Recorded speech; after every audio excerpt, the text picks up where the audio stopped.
푸른나무교회 매일 묵상 제6주차 토요일 광야의 방랑생활. 우리는 이제 주님께서 우리에게 주시겠다고 약속하신 곳으로 떠납니다. 오늘은 40년의 광야 생활을 살펴봅니다. 레위기, 민수기, 신명기에도 중요한 말씀이 참 많은데 책은 이걸 오늘 하루에 끝내버리는데요. 40년의 광야 생활을 하루에 끝낸다니 좀 아쉽긴 하지만 그래도 중요한 이야기만 짧게 살펴보겠습니다. 모든 준비를 마친 이스라엘이 광야로의 여정을 출발하는 것이 오늘 묵상 본문인 민수기 10장입니다. 그런데 13장에 바로 그 유명한 정탐꾼 이야기가 나옵니다. 12지파에서 한 사람씩 뽑아 가나안 땅을 정찰하는데요. 그 정탐꾼들이 돌아와 하는 말이 참 답답합니다. 거기에는 거인들의 후손이 사는데 우리는 우리가 보기에도 메뚜기 같다고 합니다.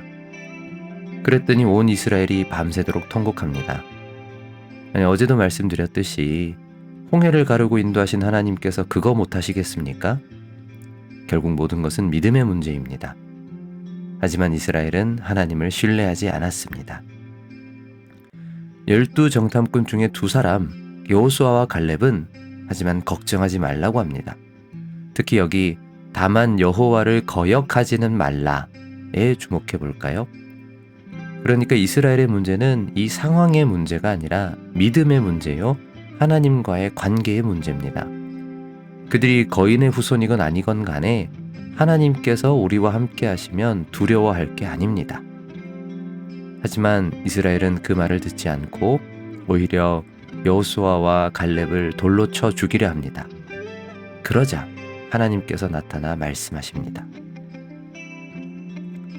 말씀드렸듯이 그것은 하나님을 멸시하는 것이요, 하나님을 믿지 않는 것입니다.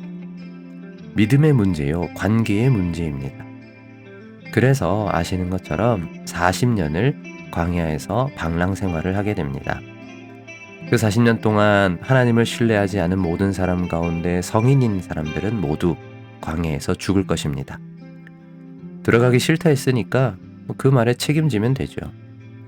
하지만 당시 미성년자였던 사람들은 데리고 들어가실 겁니다. 다만 그 죄의 영향으로 고생은 좀 하겠지만요.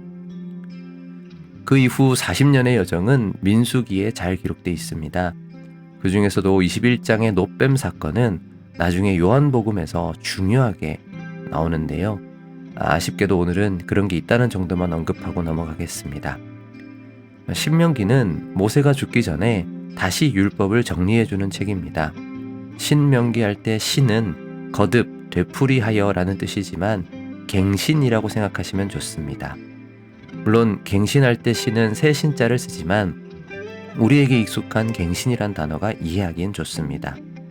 마치 자동차 보험을 들었는데 사고가 나면 보험이 갱신할 때 특약 같은 게 바뀔 수도 있는 것처럼 신명기는 민수기의 실패 이후로 율법의 내용을 다시 거듭 되풀이하면서도 그 율법의 취지를 설명해주고 또 약간의 조정 또는 추가 사항들도 들어갑니다. 신명기의 메시지의 핵심은 이것입니다. 마음을 다하고 뜻을 다하고 힘을 다하여 하나님을 사랑하라는 것입니다. 왜 하나님을 그렇게 사랑해야 될까요? 하나님이 우리를 그렇게 사랑하시기 때문입니다. 구원도, 그 이후에 주어진 율법도 다 결국 하나님과 어떻게 사랑하며 살 것인가에 대한 이야기들입니다. 하나님은 그렇게 우리를 사랑하셨고 지금도 그렇게 사랑하시고 앞으로도 그렇게 사랑하실 것입니다. 사랑하는 여러분, 오늘 우리도 광야 같은 인생길을 걸어가는 동안 이 하나님을 마음을 다하고 뜻을 다하고 힘을 다하여 사랑할 수 있기를 바랍니다. 그 사랑 가운데 충만한 우리가 되기를 바라면서 함께 기도하겠습니다.